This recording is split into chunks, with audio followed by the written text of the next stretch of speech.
Hello, good morning children. Today we are going to learn the second part of the lesson, food, where does it come from? Do you remember what we have learned in the previous classes? We have learned that our food, which are the sources of our food, why we need to eat food, all those things we have learned. And there we have come to know that our food comes from either plants or from animals. And again you have learned that all the parts of the plants are not edible and all the plants are not edible. And another source of our food it is animal. Today we are going to learn about the food what we are going to or what we are receiving, what we are getting from animal sources. That is the second part of the lesson. Come on children, let us see how the food items we are receiving from, we are getting from different animal sources. I am Jessie Joseph, science teacher of JNV Mangalore, and we are learning the second part of the lesson. We know that we are getting milk, meat, egg, fish, etc. from different animals. For getting all these products, what we need to do? We need to rear animals. We need to take care of animals. This process, this taking care of animals for their product is termed as animal husbandry. I repeat, animal husbandry is the process of taking care of animals for getting their products. That may be egg or milk or meat or fish.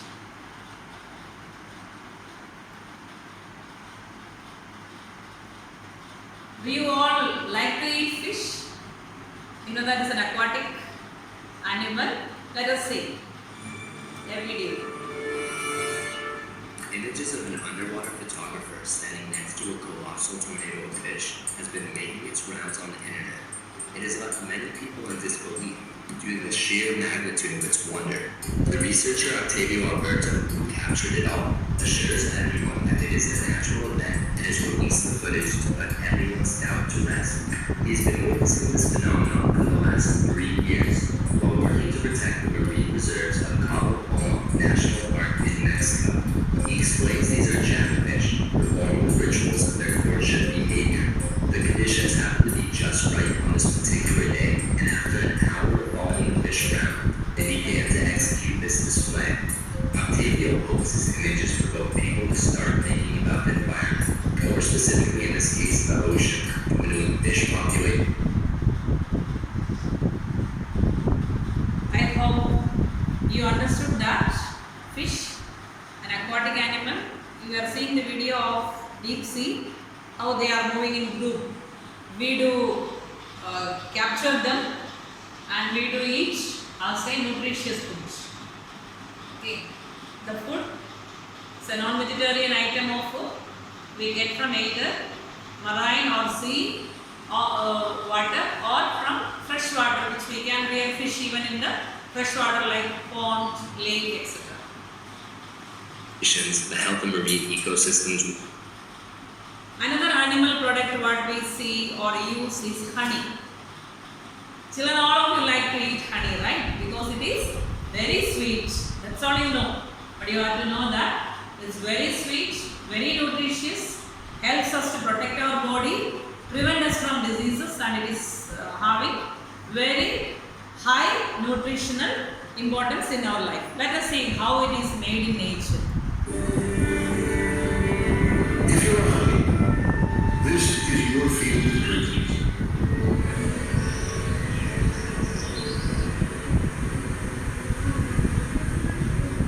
Bees get almost all of their food from flowers.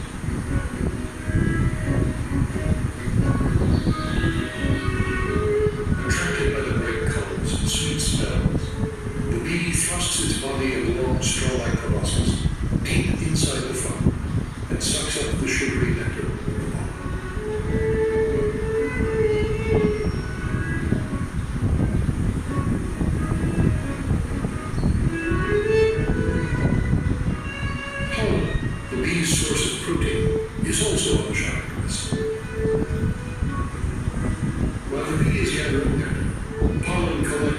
small hairs of its body.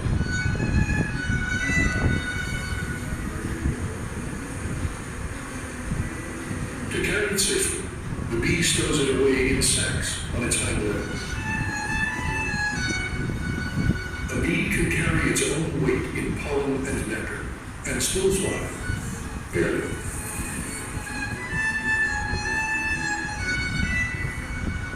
Some food will fuel the bee's own activity, but most will be saved for the communal hive.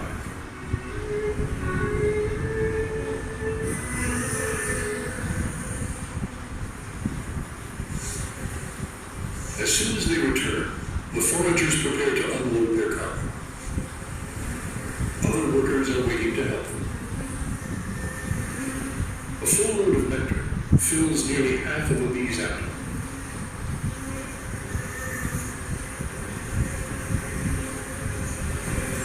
The foragers bring up the nectar from their stomachs into their mouths.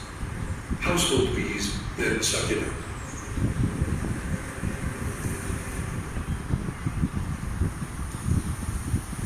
As the nectar is passed on from one bee to another, it's processed by enzymes in the bee's body.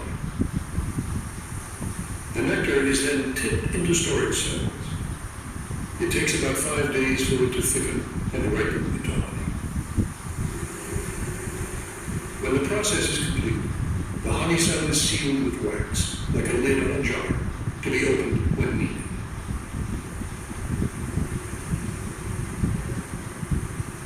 Pollen is stored separately in other cells. Later, it's mixed with honey and used, for the most part, to feed the young.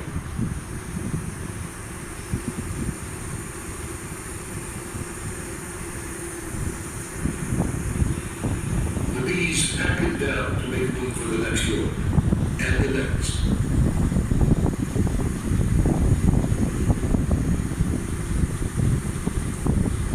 Together, the dark pollen cells and lighter honey cells make up the bee's pantry. So dear children, you have been seeing the video of how the honey is made in nature.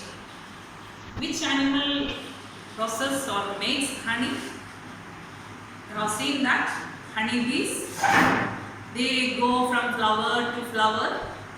They collect honey, they collect nectar from flower along with pollen grain it eats, pollen grain, the fine yellow dust of the flower.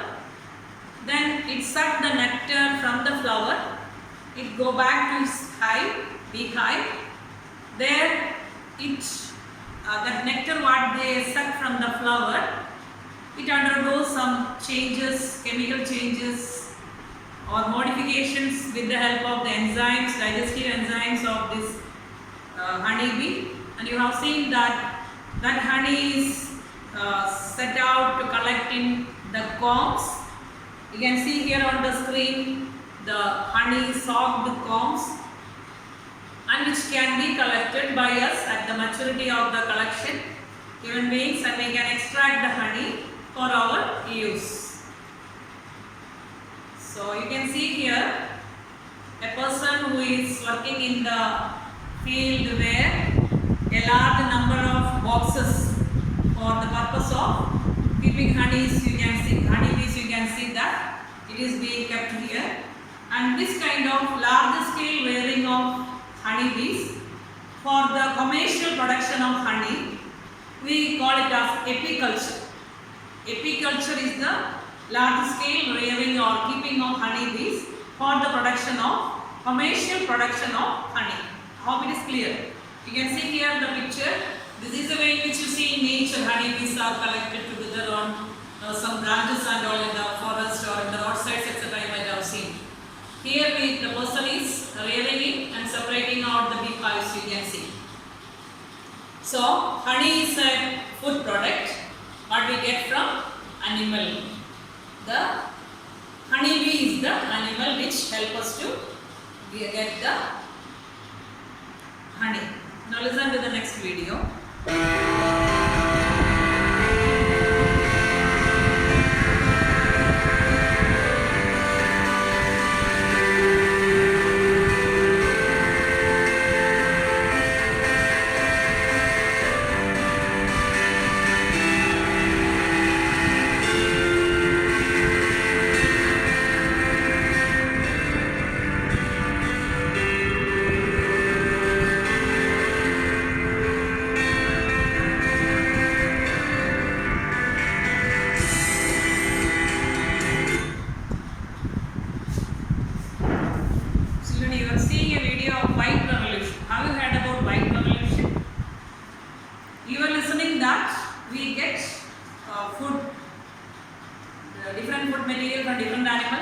one of the major food item what we use is milk and milk product.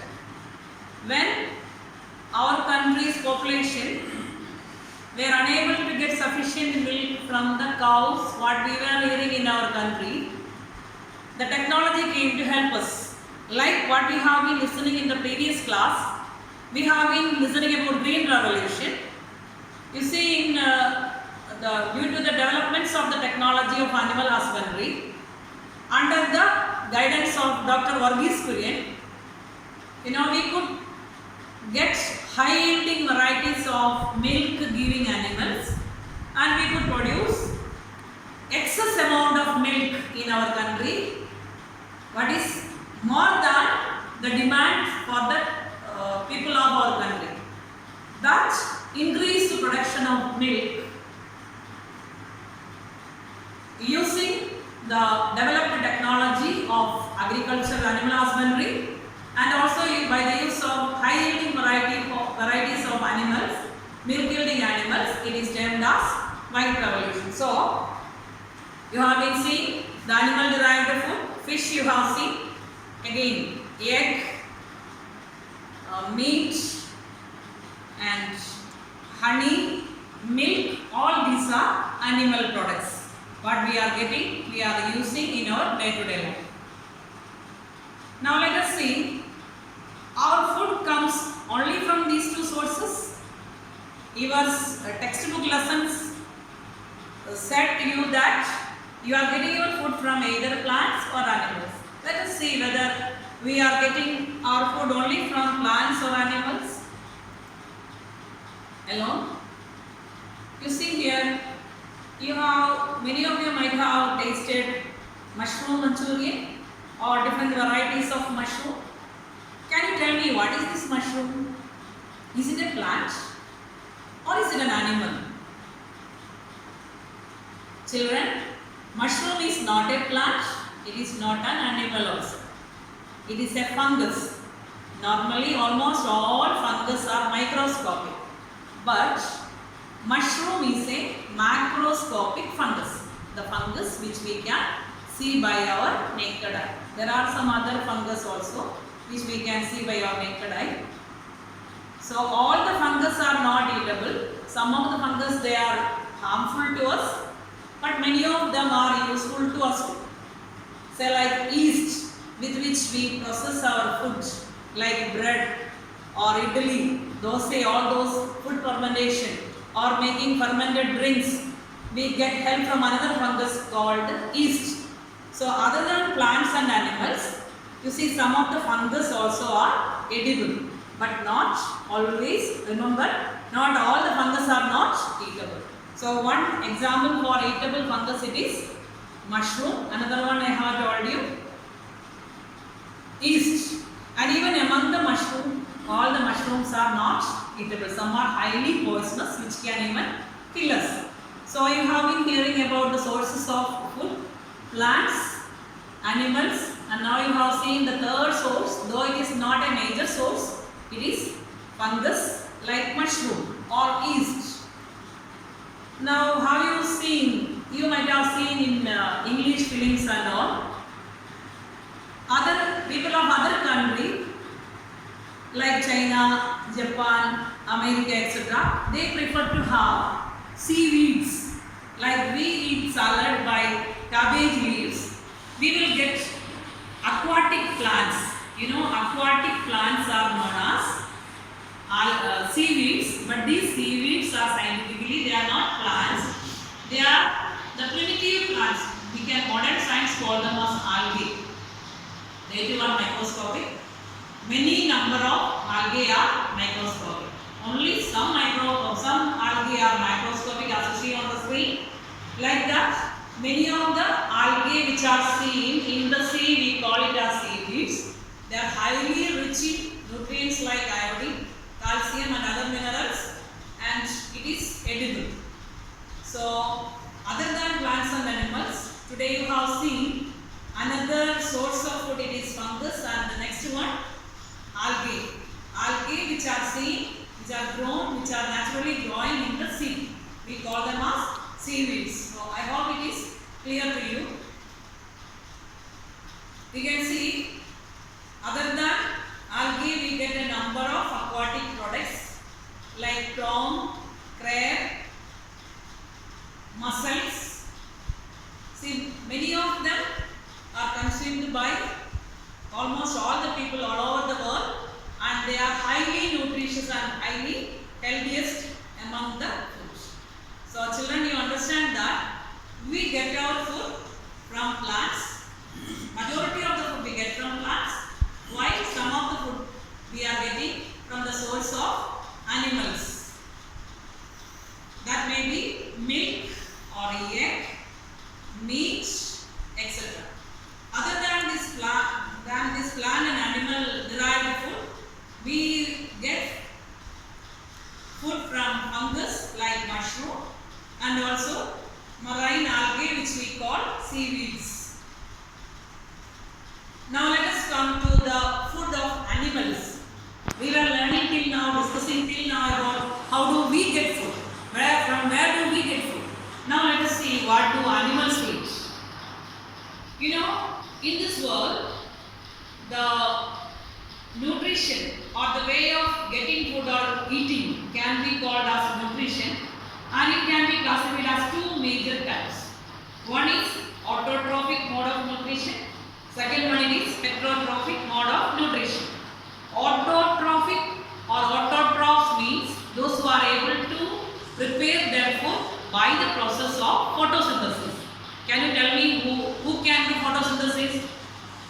We have been seeing in our activity period that only plants can do photosynthesis, and in this world only green organisms, green plants are called as autotrophs, and the rest all other organisms including bacteria, from bacteria to mammals, all the animals belongs to the category of nutrition, having nutrition, heterotrophic nutrition. Hetero means depending on others. We depend on plants for our foods, while autotrophic means self-reliant in case of foods. So we call autotrophs are self-cooking organisms, that is only plants. Heterotrophs means those who depend upon plants for nutrition. So we all belongs to heterotrophic mode of nutrition. We human beings also are examples of heterotrophs. In brief, I will tell you the heterotrophs, different groups, or the style of eating followed by heterotrophic organism. We say that one method of nutrition is holozoic nutrition, and another method saprophytism. The third method is parasitism. Children, holozoic nutrition means like when we were hungry, we went to dining table, we ate the solid foods. We ate the food as a whole. No? With the help of digestive system, we ate the food. Or when lion is hungry, it will hunt the wild animal and kill and eat. The solid flesh it is eating. Or a bird, it eats greens. Solid food it swallows. Such kind of nutrition we call it as holozoic nutrition, the first category. There are some other animals which are known as, in this nature, in this earth, which are known as saprophytes. When we die, our dead body is decomposed by microorganisms. Microorganisms cannot be seen by our naked eye, like bacteria and fungus. They live and they eat and live on the nutrients which are formed by the process of decomposing dead bodies. We call them as saprophytes, and that method of nutrition is known as saprophytic nutrition. I hope it is clear. Saprophytic nutrition examples are fungus and bacteria. Some fungus and almost all fungus comes to the category of saprophytes. And the last group of organisms are parasites. You have seen lice or insect on the body of animals. Even human beings, if we don't keep our head clean, on our hairs lice forms. Either fleas or lice or insects which are grown on the body of other animal, or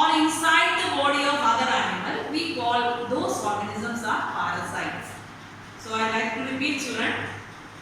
The organisms who depend upon plants for nutrition, we call them heterotrophs.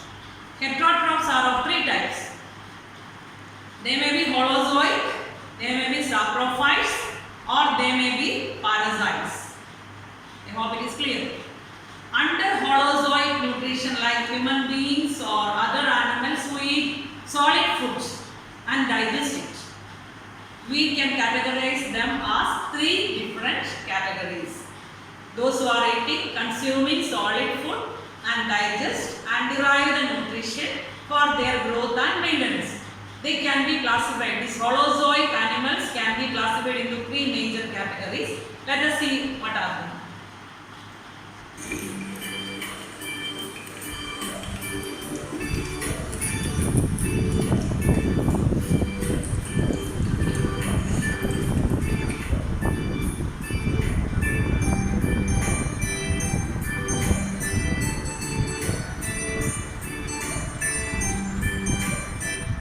You have seen what do rabbit eat, or what do cow or goat or horse etc. what do they eat? Those animals, similar type of animals who eat only plant products as their food, we call them as herbivores. Herb means small plants, herb, shrub and trees. According to the size of plants we classify them. So the animals who eat herb, you remember like that, we call them as herbivores. So one example, rabbit, and all the other animals like cow, goat, sheep, horse, camel, everything comes under the category. The plant eating animals comes under the category herbivores. Now let us see this video.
We have seen that tiger or lion, those kind of animals, when they are feeling hungry, they will hunt on these herbivorous animals like deer or other animals, wild animals who are there in the forest. You can see in the video, the remaining part of the video you can see.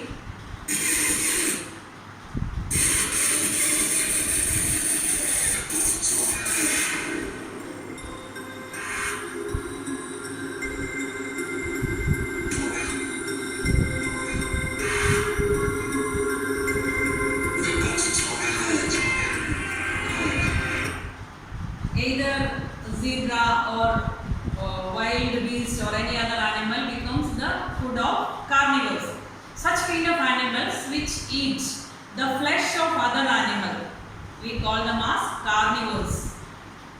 They do not eat plants. You know that lion, tiger, frog, vulture, wolf, lizard, all those animals comes under the category carnivore. Okay, they are eating the flesh of other animals. So, holozoic animals we are classifying. First group you have seen plant eating animals called herbivore, and second group they eat only meat, we call them as carnivore, and then let us see another group. carnivorous animals. Bear.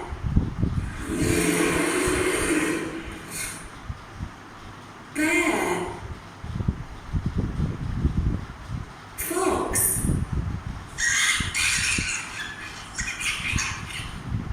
Fox. Mouse.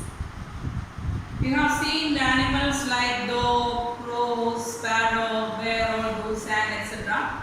They eat either plant products or animal products, flesh or meat of other animals, anything what they get. Mouse, pig, all those animals eat both the plant and animal derived food. Such kind of animals are called omnivores. So, children, let us recollect. The animals can be grouped as holozoic animals or saprophytic animals or parasitic animals. Holozoic animals are those who eat the solid food, maybe plant or animal or both. And saprophytes are the one who live on dead and decaying matter. And the parasites are the animals which live in the body of other living organism or on the body of the other living organism. We know that in our digestive system we may have roundworms, we may have tapeworms, all those are parasites. So the animals can be grouped as either holozoic animals or parasitic animals or saprophytic animals. And holozoic animals can be categorized as three based on the type of food what they eat. It can be either herbivore, those who eat only plants, or carnivore, those who eat only meat, and omnivore, those who eat both plant and animal. You see the category of the animals based on the food what they eat. We can classify them either as herbivore, carnivore, omnivore. All the three comes under the group holozoic nutrition, and another group parasitism or parasite, and then one more group under the holozoic category is scavengers. They too are coming under the holozoic nutrition, that is they will be eating solid food, but they specifically feed upon the dead bodies of the animals to clean the environment. We call them as scavengers. Now, by analyzing this lesson, children, we came to know that we eat food for getting energy, for our growth and maintenance of our body. Without food, we cannot be alive. So, for our food, we have to depend upon either on plants or on animals. And plants, they get energy, they won't eat any other animal. They make their food from by trapping energy from the sun by the process of photosynthesis. And we animals, there are some animals who eat directly plants, and there are other animal group which depend upon such kind of herbivorous animals for their food. So you can see that the energy in this nature is flowing from the ultimate source of energy is the sun. From there it flows to the plants, and again from there it comes to the herbivorous animals. From there it goes to the carnivorous animals. And the omnivores, including human being, we derive our energy from plants and animals. I hope the concept of this lesson, it is clear to you. Food, where does it come from? Let us remember, children, food is precious. We get from the resources of this nature, and it is not excess. It is not even sufficient. So let us learn the discipline, the good culture, the good Indian culture of saving our food without wasting it. So being nowadays, children, you are in this system. There your parents may not be there with you, though housemasters or the caretakers are there. You need to be self-disciplined without even wasting a single grain of food. Let us take care of the food resource and let us respect it and grow using all learned knowledge of various sources of nutrients for our better and healthy life. Thank you. Stay blessed.